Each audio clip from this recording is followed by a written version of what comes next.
नमः शुद्धेभ्यः। ओम नमः शुद्धेभ्यः। नमः श्री वर्धमानाय निर्धूतकलिलात्मने सालोकानां त्रिलोकानां यद्विद्यादर्पणायते। अहिंसा परमो धर्म की, महावीर भगवान की। प्रातः स्मरणीय परम पूज्याचार्य गुरुवर श्री विद्यासागर जी मुनि महाराज की।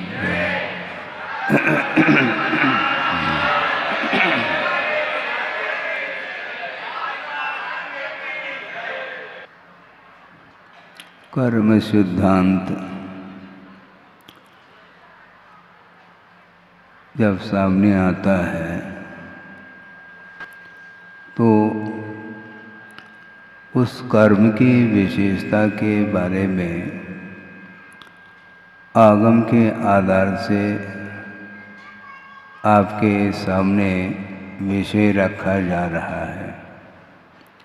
पहले भी ये विषय रखा था कि कर्म किसी भी इंद्रिय का विषय नहीं बनता, कर्म दिखाई नहीं देता,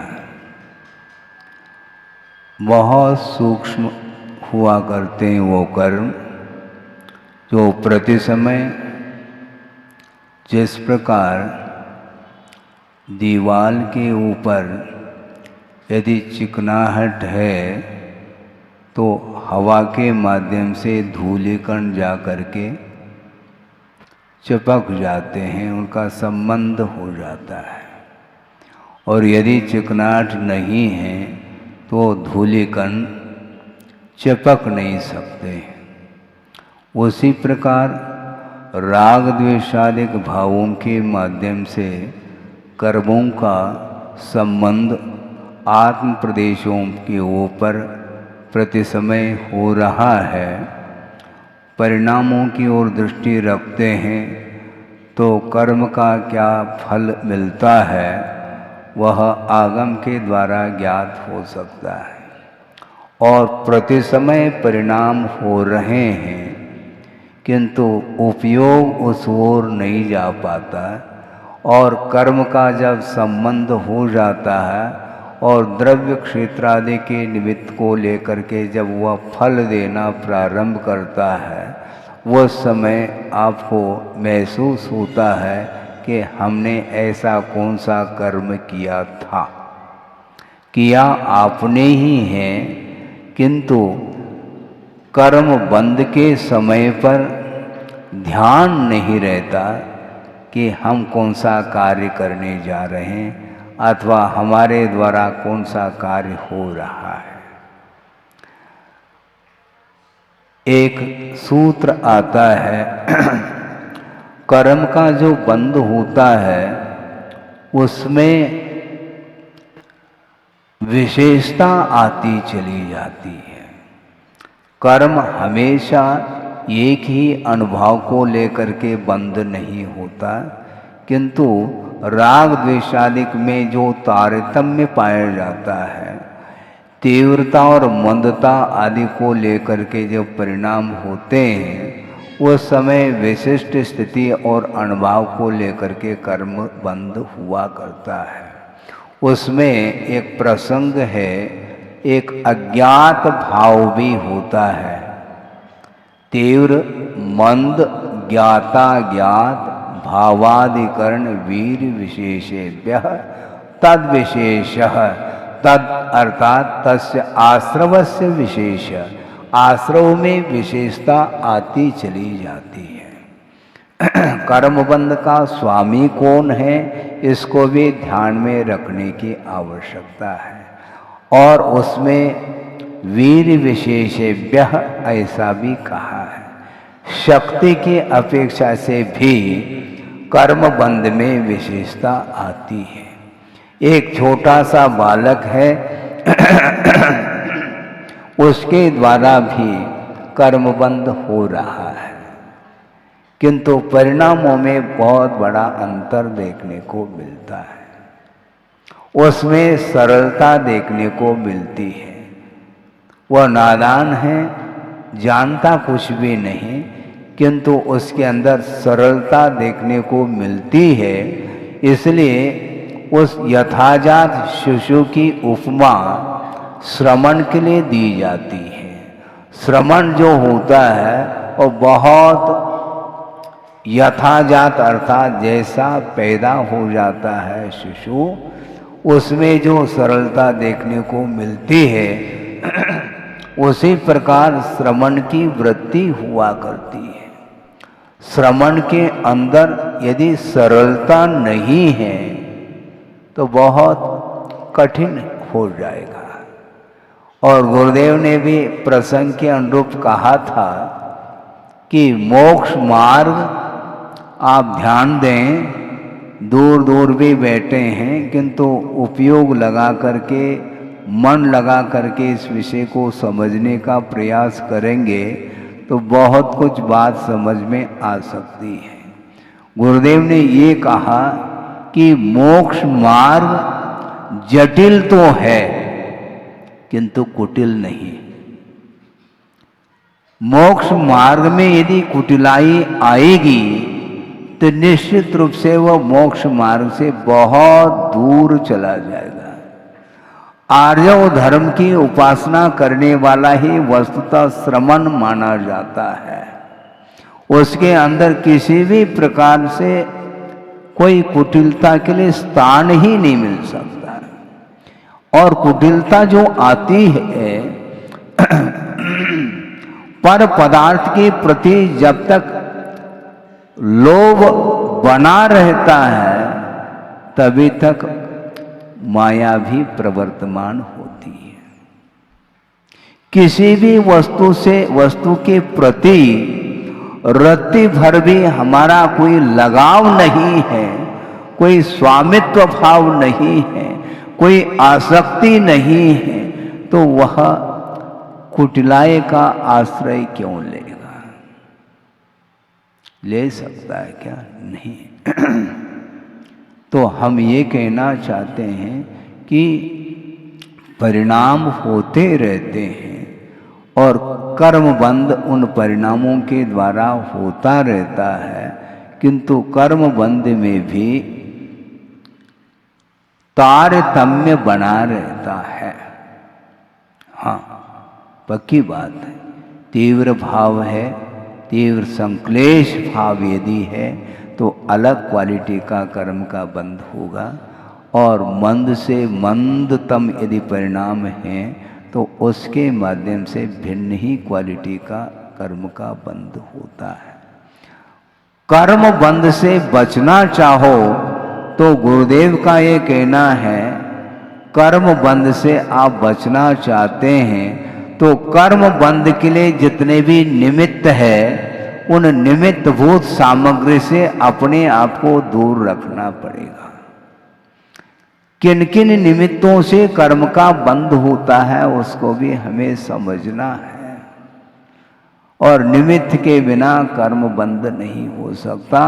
और उस निमित्त को ही सिद्धांत ग्रंथों में नो कर्म की संज्ञा दी है। नो कर्म का अर्थ यह है कर्म बंध के लिए निमित्तभूत सामग्री, वह चेतना चेतनात्मक दोनों प्रकार की सामग्री हो सकती है, उसके माध्यम से ही कर्म का बंध होता रहता है। आप सोचिए, देवगति में अशुभ लेशाएं होती हैं क्या? नहीं होती। पीत, पद्म और शुक्ल ये शुभ ही लेशाएं मानी जाती। महाराज आप मंच पर आकर के स्वाध्याय का आप विषय देते हैं, कभी कभी वह डेफिनेशन हमें पकड़ में नहीं आता। ये लेशा का अर्थ क्या है? लेशा का अर्थ वस्तुतः देखा जाए द्रव्य लेशा और भाव लेशा की अपेक्षा से वर्णन आता है। द्रव्य लेशा का अर्थ वर्ण विशेष का नाम द्रव्य लेशा है। जैसे कोई गौर वर्ण वाला है और कोई सावला है आदि अनेक प्रकार के वर्ण हो सकते हैं, ये द्रव्य लेशा मानी जाती है। किंतु परिणामों में भी लेशा की उपमा दी गई है तरतमता को लेकर के परिणाम होते हैं, उसमें कृष्ण, नील, कापोत ये अशुभलेशाएं मानी जाती हैं, पीत, पद्म, शुक्ल ये शुभलेशाएं मानी जाती हैं। लेकिन ध्यान रखें, देव गति में अशुभलेशाएं नहीं हो सकती, कुछ अपवाद को छोड़ के। गति से गत्यंतर जब जाता है उस समय उसके अशुभलेशाएं हो सकती हैं। भवनेत्रिक आदि में उत्पन्न होता उस समय भी संभव है, किंतु जब जा करके उत्पन्न होता है, उत्पन्न होने के उपरांत पूरे जीवन काल तक देवगति में शुभलेशाएं ही पाई जाती हैं। लेकिन बड़ा विस्मय होता है, शुभलेशा के साथ भी एक इंद्रिय का बंद करता है। आप सोचो, विचार करो, कितने स्वर्ग हैं? 16 स्वर्ग तो हैं, किंतु एक इंद्रिय का बंद जो देव करता है वह जहाँ तक मुझे स्मरण है 2 ही स्वर्ग हैं। प्रथम और द्वितीय स्वर्ग में रहने वाले जो देव हैं, जिनके पास पीतलेशा है और वह हीमान पीतलेशा के माध्यम से एक इंद्रिय का बंद करते हैं। तते जय थावर तन धर्यो यूं परिवर्तन पूर्यो, ये कहा है। अब सोचो, कृष्ण लेशा नहीं है, संक्लेश नहीं है, किंतु पीतलेशा में भी हीमान पीतलेशा, पीतलेशा का स्तर इतना घटा हुआ है कि वह अशुभ लेशा के ओर चला जा रहा है और उसके माध्यम से एक इंद्रिय तक का भी बंद कर लेता है। आगम में पापों का वर्णन मिलता है, हिंसा, झूठ, चोरी, वासना और परिग्रह। इसमें जो हिंसा है वो भी 2 तरह की हिंसा है, एक भाव हिंसा, एक द्रव्य हिंसा। एक भाव अहिंसा, एक द्रव्य अहिंसा, ऐसे 4 हो गए भेद। हाँ, थोड़ा ध्यान से सुने तो समझ में बात आ सकती है। ताली भली न बजे बात अलग है, क्योंकि मनोरंजन का जब अवसर आता है उस समय तालियों की गड़गड़ाहट सुनने को मिलती है, लेकिन सिद्धांत को समझना भी आवश्यक है। द्रव्य हिंसा के बिना भी भाव हिंसा के माध्यम से संसारी प्राणी का पतन देखा जाता है। हिंसा की मात्रा नगण्य है, ना के बराबर है, किंतु भाव हिंसा के माध्यम से वह सप्तम पृथ्वी उतर रहा है। ये ध्यान रखो महाराज, भाव हिंसा का अर्थ क्या है ये तो खोलो, तो कम से कम हम खोल रहे हैं, धीरे धीरे खोलेंगे तभी तो 1 घंटा हो पाएगा। जल्दी खोलेंगे तो फिर मुश्किल हो जाएगा, फिर मैटर सारा का सारा समाप्त हो जाएगा, वे फिर और दूसरा विषय देना पड़ेगा। कल का विषय कल देख लेंगे, आज का विषय आपके सामने ये रख रहा हूँ कि वस्तुतः भाव हिंसा क्या वस्तु है। अघ्नन् अपि भवेत पापी, एक श्लोक आया है, ये कहाँ पर आया है यह स्मरण में नहीं आ रहा है, किंतु यह श्लोक पढ़ने को मिला है। अघ्नन् अपि भवेत पापी निघ्नन् अपि न पाप भाग, अभिध्यान विशेषेण यथा धीवर कर्षकौ, धीवर अर्थात मछुआरा और कृषक अर्थात किसान, ये 2 हैं। इन दोनों की प्रवृत्ति को देख लीजिए आप, बात समझ में आ सकती है। सुबह से शाम तक नदी किनारे वह मछुआरा पहुंचा हुआ है, जाल लेकर के पहुंचा है और जाल फेंक देता है, और संयोग की बात है एक भी मछली उस जाल में नहीं आ पा रही है। समझ रहे हैं आप? और इस प्रतीक्षा में है कि कम से कम एक आध भी मछली आ जाए तो अपना काम हो जाएगा। किंतु संयोग की बात है, घंटों निकल गए, इसके उपरांत भी एक भी मछली उस जाल में नहीं आ पाई और जाल को समेट करके वह घर जा रहा है। हम पूछना चाहते हैं कि वह मछुआरा अहिंसक है क्या हिंसक है? एक भी मछली का वध नहीं हुआ उसके द्वारा। इसी को बोलते हैं द्रव्य हिंसा नहीं हुई, किंतु भावों के अपेक्षा से निरंतर हिंसा के परिणाम उसके भीतर विद्यमान है। इसको बोलते हैं भाव हिंसा, और द्रव्य हिंसा नहीं हुई है। और एक कृषक है और वह हल चला रहा है, कृषि कर रहा है, संभव है वह व्रती भी हो सकता है, क्योंकि आरंभ का त्याग जब तक नहीं करता है तब तक वह षट कर्म करने में कोई भी बाधा आगम से नहीं आती। संकल्प हिंसा अलग वस्तु है, वह नहीं कर रहा है। विरोधी हिंसा भी उसके द्वारा नहीं हो पा रही है, अलग वस्तु। किंतु आरंभ संबंधी जो हिंसा है वह हो रही है। इसके उपरांत भी वह हिंसा का भागी नहीं है, ऐसा कहा। यथा धीवर कर्षकौ, हल चला रहा है और पशुपालन कर रहा है।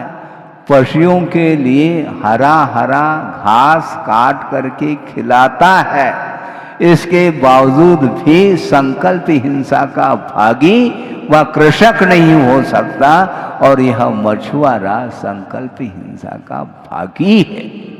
और एक भी मछली का वध उसके द्वारा नहीं हुआ, उसके बावजूद भी वह महान हिंसक सिद्ध हुआ है। इसको बोलते हैं द्रव्य हिंसा और भाव हिंसा। द्रव्य हिंसा कृषक के द्वारा हो रही है, किंतु भाव हिंसा का परिणाम नहीं उसके अंदर। और वह मछुआरा जिसके द्वारा एक भी मछली का वध नहीं हुआ, किंतु परिणाम हिंसा के हैं। आप थोड़ा पढ़ने का प्रयास करिएगा। एक डॉक्टर है, ऑपरेशन कर रहा है, पेट का ऑपरेशन चल रहा है, घंटों चल रहा है। और जब पेट को चीरा जाता है औजार के माध्यम से, और सारा सारा भीतर जो रक्त है वह बाहर आ जाता है, और भी बहुत सारे अंदर के जो मांस इत्यादि भी चीर फाड़ करते समय हिंसा हो रही है क्या नहीं हो रही?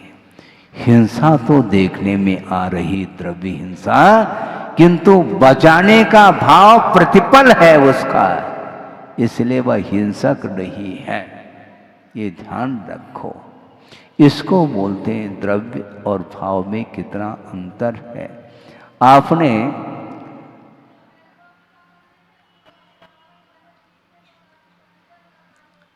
आगम को पढ़ा होगा। भौगोलिक जो विषय है उसका अध्ययन भी आपने किया होगा, पढ़ा है। 3 लोक का विषय आपको ज्ञात है, पढ़ लीजिए यदि नहीं पढ़ा है। और जिन्होंने अध्ययन किया है उसके सामने भी विषय आ रहा है। 3 लोक की रचना किसी के द्वारा की नहीं गई है। अनादि अनिधन है वह 3 लोक, अधोलोक, मध्यलोक और ऊर्ध्वलोक की अपेक्षा से यह लोक 3 भागों में विभाजित है। और मध्यलोक जो एक लाजो वह विस्तार को लेकर के हैं, और 14 राजू वह हाइट है लोक का। किंतु मध्य लोक का हाइट कितना है?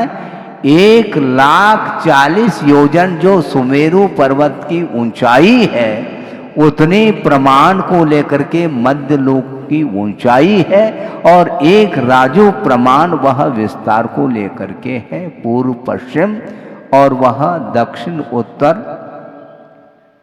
7 राजू प्रमाण।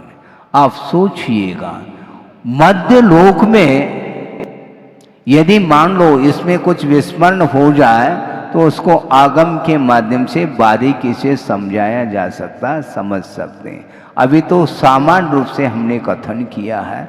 मध्य लोक में असंख्यात द्वीप और समुद्र है जो कि एक दूसरे को परिवेष्टित होते हुए गए हैं।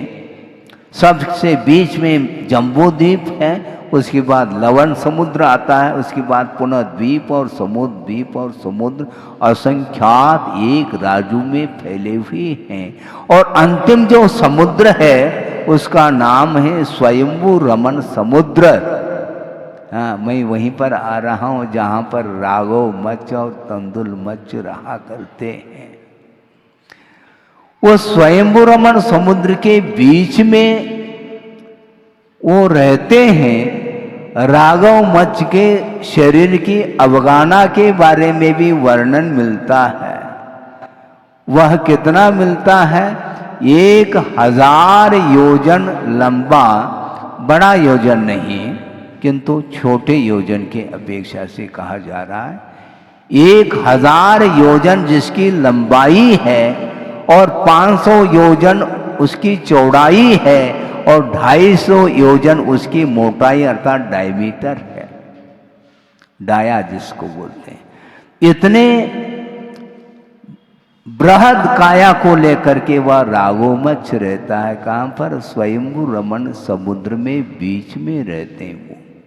अब सोचिएगा, और वह राघव मच्छ गहरी निद्रा में है और उस मुख फाड़ करके वह गहरी निद्रा ले रहा है और उसके कान में तंदुल मच्छ रहता है।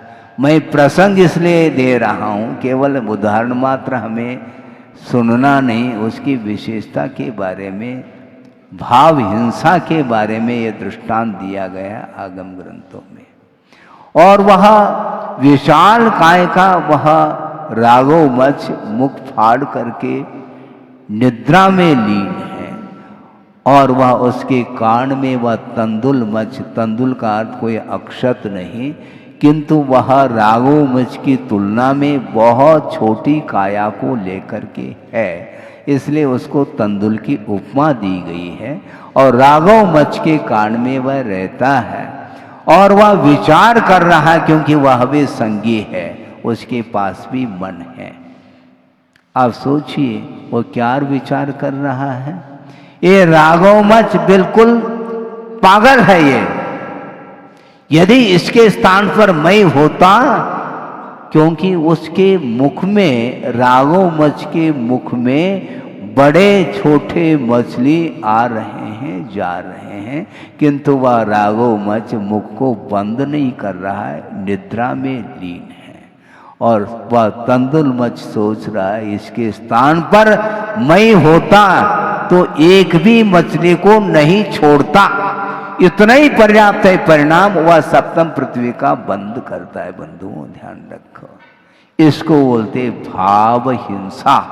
एक भी मछली का उसने भक्षण नहीं किया किंतु भक्षण का जो परिणाम है उसका परिणाम निकलता है, रिजल्ट, कि सप्तम पृथ्वी का बंद किया है और वह 33 सागर तक वहां पर दुख का अनुभव करेगा।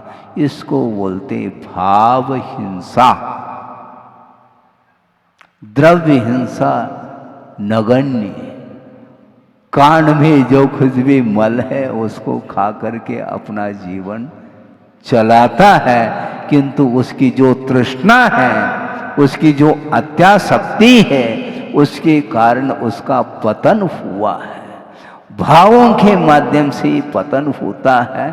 पतन के लिए और कोई भी कारण नहीं है। कर्म का जो बंद होता है वह कषाय के माध्यम से होता है, ऐसा आगमकारों का कहना है। कषाय को कम करो, तीव्र, मंद, ज्ञात, अज्ञात, ये भाव होते हैं। कषाय की तीव्रता के कारण इस प्रकार का कर्म बंद उसने कर लिया तंदुलमच ने, और वहां पर 33 सागर के लिए तिल तिल करे देह के खंड, असुर भिड़ावे दुष्ट प्रचंड, ये वहां पर लागू नहीं होगा, क्योंकि असुर कुमार तीसरे पृथ्वी तक ही जाते हैं। किंतु सप्तम पृथ्वी में पहुंचा है, और वहां पर जाने के उपरांत ऐसा लगता है महाराज ये तो केवल आगम की बात आपने कही है, दृश्य तो देखने में नहीं आ रहा, हमें विश्वास कैसा करें? आपको विश्वास ही करना होगा। हाँ, नरक से बचना है तो नरक के योग्य जो कृत्य हैं, उन कृत्यों से जो ऊपर उठेगा वही नरक से अपने आप को मुक्त कर सकता है। स्लॉटर हाउस आप जानते हैं, कत्ल खाने, यांत्रिक कत्ल खाने खुले हैं बड़े बड़े महानगरियों में, जहां पर हजारों की संख्या में पशुओं का वध किया जाता है। सोचिए, वह दृश्य नारकीय दृश्य नहीं है क्या? बिल्कुल। मायाचारी के कारण तिर्यंचारी का बंद कर लिया है, और उसके फल स्वरूप उसको दुख का अनुभव करना पड़ रहा है। वह पर्याय मिले क्यों? कृत्य उसने किया। बिना कारण के कोई भी कार्य नहीं हो सकता। प्रसंग है इसलिए कह रहा हूं। गुरुदेव के सामने एक सज्जन आए, महाराज हमने सुना है, बल्कि हमने नहीं सुना, कई व्यक्तियों के मुख से हमने सुना है कि आप भविष्य जानते हैं। वाकई में आप भविष्य जानते हैं क्या महाराज? हाँ, क्यों नहीं जानता? अच्छा, तो हमारी हस्तरेखा आप जान सकेंगे। हस्तरेखा जानने की कोई आवश्यकता नहीं मुझे, बिना हस्तरेखा देखे भी मैं भविष्य जानता हूं। अच्छा, कैसे महाराज? इसमें क्या, बहुत सरल है। जो व्यक्ति चोरी करेगा वह निश्चित रूप से जेल जाएगा, यही उसका भविष्य है।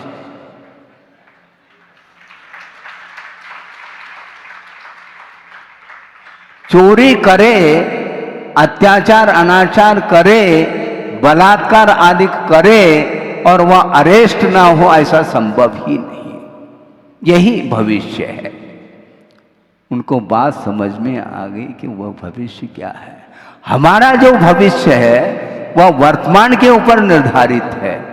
वर्तमान में जीवन जीने की जो आपकी शैली है उसके ऊपर ही भविष्य निर्धारित है बंधुओं। और वह नरक जो गया है तंदुलमच, वर्तमान का कृत्य देखो, उसके माध्यम से भविष्य सामने आया है। इसमें कोई जटिलता तो नहीं है, सरल समझ में आ रही बात। इतना तो इतना भी नहीं आए तो फिर मुश्किल है?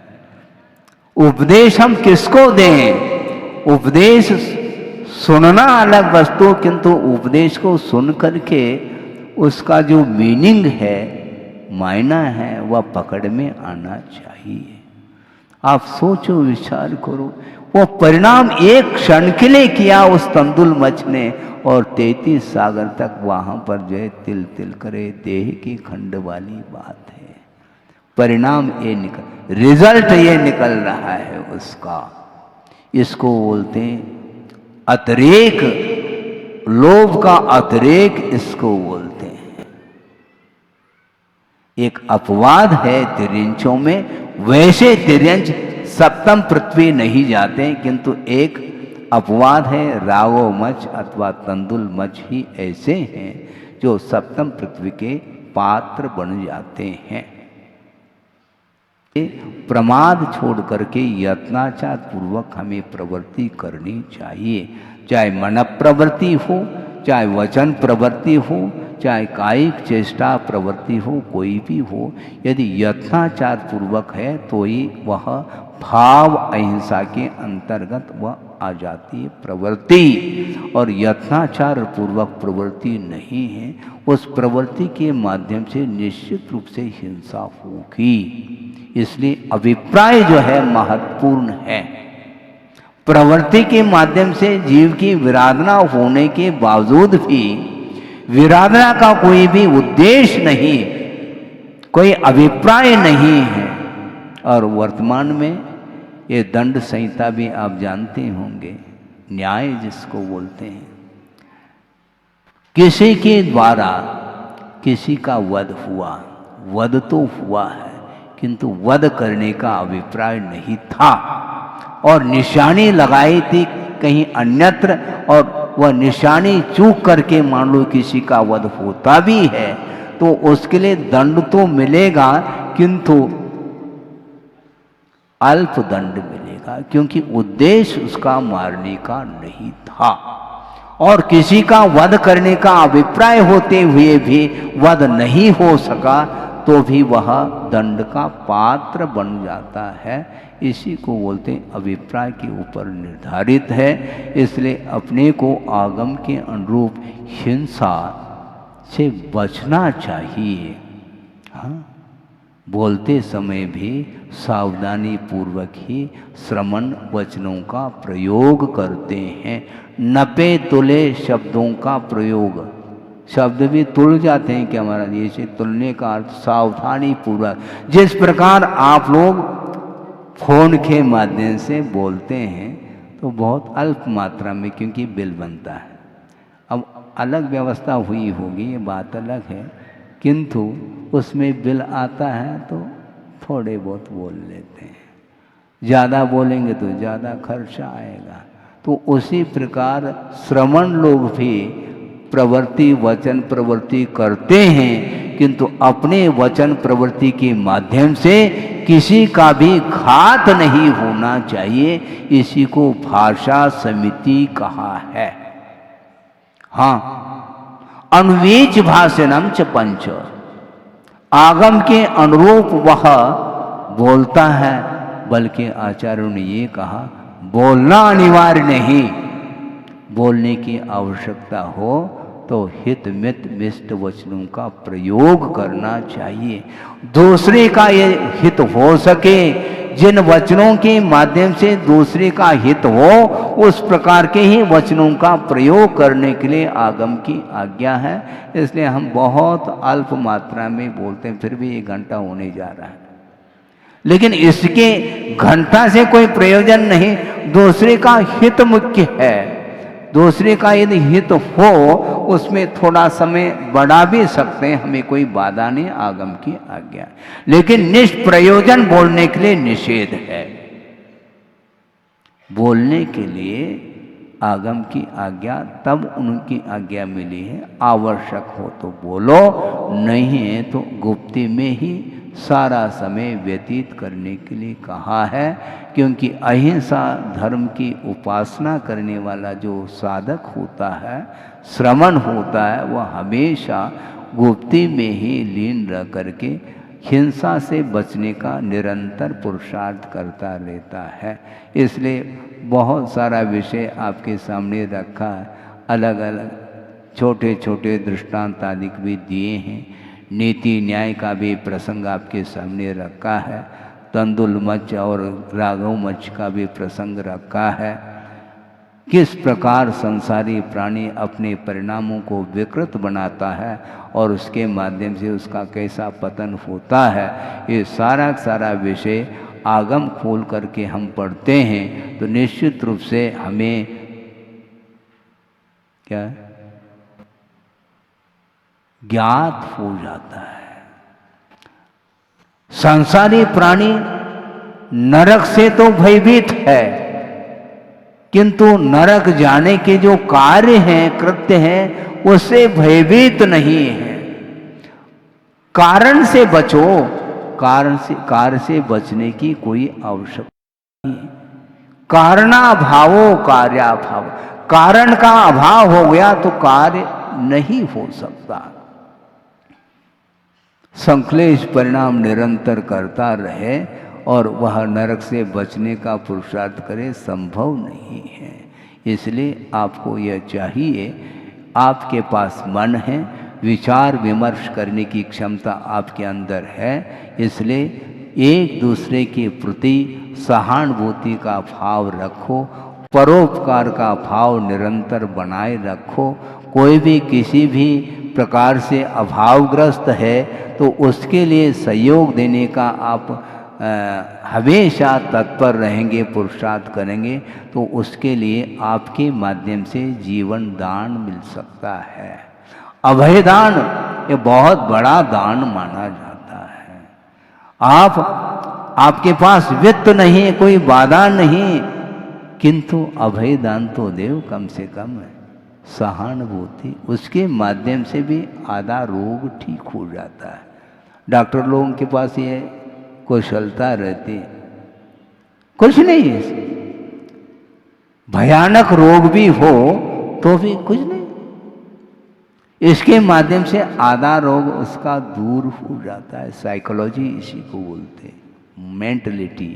हाँ, बहुत जल्दी भयभीत हो जाता है तो उसको सांत्वना देने की आवश्यकता पड़ती है। छोटा सा बालक है, उसको गोद में लिया गया है तो शांत बैठ जाता है, गोद से नीचे उतारो तो वह रोना प्रारंभ करता है, वह अपने आप को असहाय मानता है। मान लो माँ जा रही है उस छोटे बच्चे को छोड़ करके, और बीच में एक पिलर है और पिलर के ओट में हो गई, मान लो, भयभीत हो जाता, कहाँ गई माँ, तो तुरंत वो बुलाती है तो बस शांत हो जाता है। इसको बोलते हैं अभयदान। आप दान करना है, अभयदान भी करो, साथ साथ जो कर रहे हैं उसको तो बनाए रखो। तो बिल्कुल नहीं तो अभयदान हम कर लेंगे महाराज, वो सस्ता है, ऐसा नहीं। अभयदान भी करना है, औषध दान भी देना है, आहार दान तो आप देते ही हैं, इसके उपरांत भी अभयदान की भी आवश्यकता होती है। इस प्रकार ये सारा सारा विषय आपके सामने आगम के आधार से रखा गया है। आचार्यों ने जो उपकार किया है उस उपकार बहुत, उसका हम बखान नहीं कर सकते। आत्मकल्याण करते हुए उन्होंने छोटे से लेकर के बड़े से बड़े हैं जो जीव हैं उनके प्रति करुणा का, अनुकंपा का, दया का भाव रहा है। और घनघोर जंगल में रह कर के भी, तप आदि करके भी उन्होंने विश्व का कल्याण करने का भाव रखा है। ये भाव के बिना उत्थान संभव नहीं है। द्रव्य अपनी जगह है, किंतु भाव पूर्वक यदि आचरण करते हैं तो निश्चित रूप से वह जो हम चाहते हैं वह सब मिल सकता है। बल्कि वस्तुतः देखा जाए रत्नत्रय की साधना के माध्यम से हमें स्वर्गादिक को प्राप्त नहीं करना, क्योंकि जिस तप के माध्यम से मोक्ष की उपलब्धि हो सकती है, होती है, उसके माध्यम से स्वर्ग क्यों नहीं मिलेगा, वह अनायास मिल जाता है, मांगने की कोई आवश्यकता नहीं। इसलिए आप लोगों का कर्तव्य है, आपने अच्छे मन लगा करके मनोयोग के साथ सुना है और समर्पण के साथ उसको अपने जीवन में उतारने के लिए भी आप प्रयास करेंगे, उसके माध्यम से ये कल्याण हो सकता है। हो इस पवित्र भावना के साथ। अहिंसा परमो धर्म की जय।